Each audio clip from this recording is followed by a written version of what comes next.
தங்கம் நிறைய வாங்கி சேர்க்கணும்னு ஆசையா இருக்குங்க. இப்ப விற்கிற விலைக்கு என்ன ஒரு கிராம் எவ்வளவு தெரியுங்களான்னு கேக்குறீங்களா? ஆமாங்க. இருந்தாலும் நகை கடையில போய் பாருங்க. நம்ம தான் நினைச்சிட்டு இருக்கோம் நகை எப்பா விலை அதிகமா இருக்குப்பான்னு நினைச்சிட்டு இருக்கோம். நகை கடையில போய் பார்த்தா அந்த டிஃப்ரெண்டே தெரியல. அதே மாதிரி கூட்டம் இருக்கு, அதே மாதிரிதான் மக்கள் வாங்கிட்டு இருக்காங்க. அவ்வளவு வாங்குறாங்களே நமக்கே சேர என்ன பண்ணணும்? முதல்ல அடமானம் வச்சிருக்கிற நகையை வீட்டுக்கு வாங்கிட்டு வரும்போது நல்லா கவனிச்சுக்கோங்க.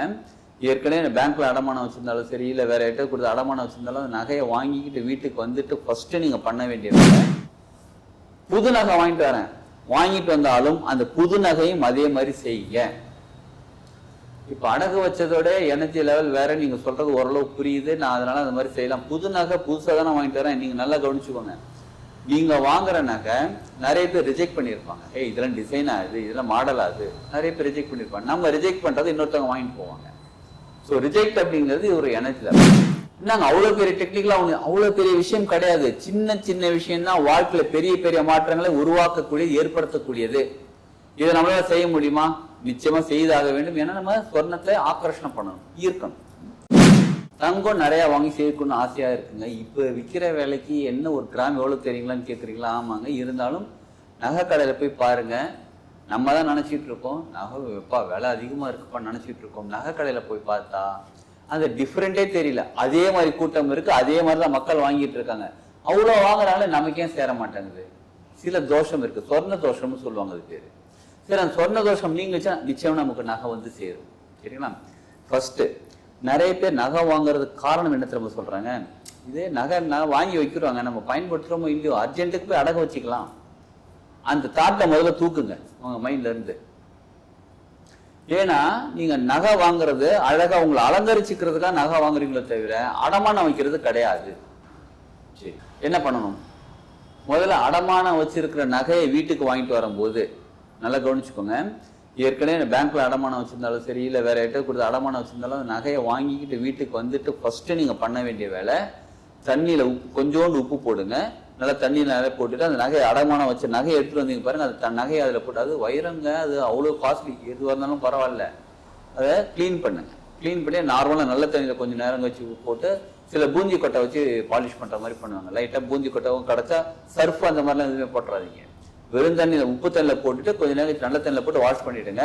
பூந்தி கொட்டை தெரிஞ்சால் அதை கரெக்டாக வாஷ் பண்ணுங்க. இந்த டூத் ப்ரஷ் இருக்கு பாருங்க, புதுசாக ஒரு டூத் ப்ரஷ் வாங்கிக்கலாம். நம்ம ஏற்கனவே யூஸ் பண்ணி பழசு, அது நம்ம யூஸ் பண்ண அதை தூக்கி போடாமல் வச்சு அந்த மாதிரி ப்ரஷ் யூஸ் பண்ணாங்க. ஒரு புதுசாக ஒரு ப்ரஷ் வாங்க, ஒரு 10 ரூபாங்க ஒரு ப்ரஷ், சாதாரண ப்ரஷ் வாங்கிக்கோங்க. வாங்கிட்டு தண்ணியில் ஒரு 5 நிமிஷம் ஒரு 1/2 மணி நேரம் ஊற வச்சுட்டு லைட்டாக, ரொம்ப அழுத்தலாம் கூட, லைட்டாக அப்படியே ப்ரஷ் பண்ணிட்டு, இது உப்பு தண்ணியில் போட்டதுக்கு அப்புறமா போட்டு லைட்டாக ப்ரஷ் பண்ணிட்டு கொஞ்சம் நல்லா நீட்டாக காட்டன் துணி வச்சு தொடச்சிட்டு நல்லா காஞ்ச பிறகு அதை பத்திரமா ஒரு பாக்ஸில் போட்டு எடுத்து பீரோக்குள்ள வைங்க. புது நகை வாங்கிட்டு வரேன். வாங்கிட்டு வந்தாலும் அந்த புது நகையும் அதே மாதிரி செய்யுங்க. இப்ப அடகு வச்சதோட எனர்ஜி லெவல் வேற. நீங்க சொல்றது ஓரளவு புரியுது, நான் அதனால அந்த மாதிரி செய்யலாம். புது நகை புதுசா தானே வாங்கிட்டு வரேன். நீங்க நல்லா கவனிச்சுக்கோங்க. நீங்க வாங்குற நகை நிறைய பேர் ரிஜெக்ட் பண்ணிருப்பாங்க. இதெல்லாம் டிசைன் ஆகுது, இதெல்லாம் மாடல் ஆகுது, நிறைய பேர் ரிஜெக்ட் பண்ணிருப்பாங்க. நம்ம ரிஜெக்ட் பண்றது இன்னொருத்தவங்க வாங்கிட்டு போவாங்க. ஸோ ரிஜெக்ட் அப்படிங்கிறது ஒரு எனர்ஜி லெவல், அந்த தங்கத்துல போய் சேருது. அந்த எனர்ஜி இன்னொருத்தங்க வேணான்னு சொன்னது நீங்க வாங்கிட்டு வரீங்க அப்படின்னா அந்த எனர்ஜி இதுல இருக்குன்னு அர்த்தம். அதனால ஃபர்ஸ்ட் என்ன பண்ணுங்க, லைட்டா வாஷ், அது அப்படியே தான் இருக்கும், பளிச்சிருந்தாலும் பளபளன்னு தான் இருக்கும். வாஷ் பண்ணி கிளீன் பண்ணிட்டு அதுக்கப்புறம் நல்லா தொடச்சி கிளீன் பண்ணிட்டு அதுக்கப்புறம் பாக்ஸ் ஃபுல்லா வச்சிருங்க. நான் ஒரு ஃபங்க்ஷனுக்கு போறேங்க, இல்லை வீட்டில் ஃபெஸ்டிவல் நகை எடுத்து போட்டுக்கிறேங்க, எடுத்து போட்டுக்கலாமா? தாராளமாக போட்டுக்கோங்க. உங்க நகை தானே போட்டுக்கிறீங்க.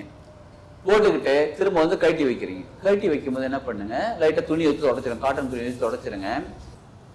ஃபங்க்ஷனுக்கு போயிட்டு வந்துட்டீங்க, நகையை கழட்டுறதுக்கு முன்னாடி நீங்க என்ன பண்ணுங்க, ஒரு கைப்பிடி கல்லுப்பு எடுத்துட்டு 3 தடவை உங்களுக்கும் நகைக்கும் சேர்த்து 3 தடவை சுத்திட்டு, வலது பக்கம் சுத்திட்டு அப்புறம் இடது பக்கம் சுத்திட்டு ஒரு பவுல்ல அந்த பவுல்ல தண்ணி வச்சுக்கோங்க. அந்த தண்ணியில இந்த கல்லுப்பை போட்டுருங்க. கல்லுப்பை போட்டீங்களா, தூள்லாம் போயிடுச்சா, ஓகே, அதை தனியாக வச்சிருங்க. அடுத்தது நகையெல்லாம் கழட்டிட்டு ஒரு டேபிள் மேலே வச்சுட்டு கல்லுப்பு எடுத்து, ஒரு கைப்பிடி கல்லுப்பு எடுத்து அதை நகைக்கு சுற்றி போடுங்க. முடிஞ்சா நாய்க்கண்ணு, நரிக்கண்ணு, நோய்க்கண்ணு, நொல்லக்கண்ணு, கண்ட கண்ணு, முண்டை கண்ணு, கரிச்சி கொண்டு எல்லா கண்ணு, கண்ணை பின்னி தொலையிட்டும், கடுகு போல வெடிக்கட்டும், நல்லதெல்லாம் நடக்கும், நாடு விட செழிக்கட்டும்னு உங்களுக்கும் சரி நகைக்கும் சரி சொல்லிட்டு சுத்திட்டு அந்த உப்பையும் தண்ணியில போட்டணும். போட்டு நல்லா கரைஞ்ச பிறகு தண்ணியில கைப்படாம அந்த பவுல் எடுத்துட்டு போய் அந்த வாஷ் பேஷன்ல கொட்டிட்டுங்க தண்ணியை. சரிங்களா? நகை கிளீனா வச்சுட்டீங்களா? எஸ். பெட்டியில பாக்ஸ்ல போட்டு வச்சுட்டீங்களா? எஸ். கிளீனா ஒரு இடத்துல அலமாரியில இல்ல ஒரு பீரோக்குள்ள லாக்கர்ல வச்சிருக்கீங்களா? எஸ். சரிங்களா? ரொம்ப முக்கியமா அந்த நகைக்கு எந்த ஒரு கண் திருஷ்டியும் படாம இருக்கிறதுக்கு ஒரு நல்ல வைப்ரேஷன், ஆக்கர்ஷண சக்தி அதிகமாகிறதுக்கு எது நகை இருக்கும். அந்த மாதிரி வர்றதுக்கு நிறைய கோல்டு நீங்க வாங்குறதுக்கு ஒரு மஞ்சள் கலர் துணியில, கொஞ்சம் பெரிய காட்டன் துணியை எடுத்துக்கோங்க. மஞ்சள் கலர் துணியில 5 பச்சை கற்பூரம் சின்ன சின்ன பீஸ், 5 கிராம்பு அந்த கொண்டையோட இருக்கணும், 5 கிராம்பு, 5 ஏலக்காய் முழுசா இருக்கணும், எடுத்து வச்சுட்டு ஒரு சின்ன மூட்டை மாதிரி போட்டுட்டு, இப்ப நகை வைக்கிறதுக்குன்னு ஒரு அலமாரியில இடம் வச்சிருப்பீங்க பாருங்க, அதுல கொண்டு போய் வச்சிருங்க. 48 நாளைக்கு ஒரு தடவை இதை மாத்தணும். அந்த முடிச்ச மூட்டையெல்லாம் எடுத்து போட்டுட்டு புதுசா ஒரு துணியில புதுசா மறுபடியும் பச்சை கற்பூரம். இது என்ன ஆகும் அப்படின்னு கேட்டா, அங்க இருக்கக்கூடிய கண் திருஷ்டி, நிறைய பேர் நம்ம நகை போட்டதே சூப்பரா இருக்கு, செம்மையா இருக்கு அப்படின்னு சொல்லுவாங்க. அவங்க அதோட சூப்பரா போட்டிருப்பாங்க, நம்மளை பார்த்து கண் வைக்கிறது. ஸோ கண் திருஷ்டி ஏற்கனவே வாஷ் பண்ணி கிளீன் பண்ணிட்டோம், இருந்தாலும் எந்த ஒரு அந்த நெகட்டிவ் அவங்களோட தாட் ப்ராசஸ் மறுபடியும் தாக்காம இருக்கிறதுக்காக நம்ம இங்க கல்யாணத்துக்கு போயிருப்போம், நம்மளை பார்த்துட்டு அவங்க போயிடுவாங்க. ஒரு வாரம் கழிச்சு 10 நாள் கழிச்சு அந்த நெக்லஸ் செம்மையா இருந்துச்சு இல்ல அப்படின்னு சொல்லுவாங்க, அந்த செயின் சூப்பரா இருந்துச்சுன்னு சொல்லுவாங்க. புரியுதுங்களா? அப்ப அங்க வைக்கக்கூடிய கண் திருஷ்டி மறுபடியும் வந்து சேரும். அது சேராம இருக்கிறதுக்காகத்தான் இது பண்றோம். புரியுதுங்களா? இதை வச்சுட்டோம். சரிங்களா? இதை தொடர்ந்து செய்ய நம்ம துணி மாத்த ஒவ்வொரு தடவையும் நீங்க அது மாதிரி பண்ண எப்ப நீங்க கல்யாணத்துக்கு ஃபங்க்ஷனுக்கு அந்த நகை யூஸ் பண்ண பிறகு இதை பண்ண உங்ககிட்ட இருந்த சொர்ண தோஷம் நீங்கி தங்கத்தை கோல்ட நீங்க ஈர்க்க ஆரம்பிப்பீங்க. நல்லா கவனிச்சுக்கோங்க. இப்ப இருக்கிற விலைவாசிக்கு தங்கம் நிறைய சேர்ந்தா செம்ம ஜாலியா இருக்குங்க, சேரும்.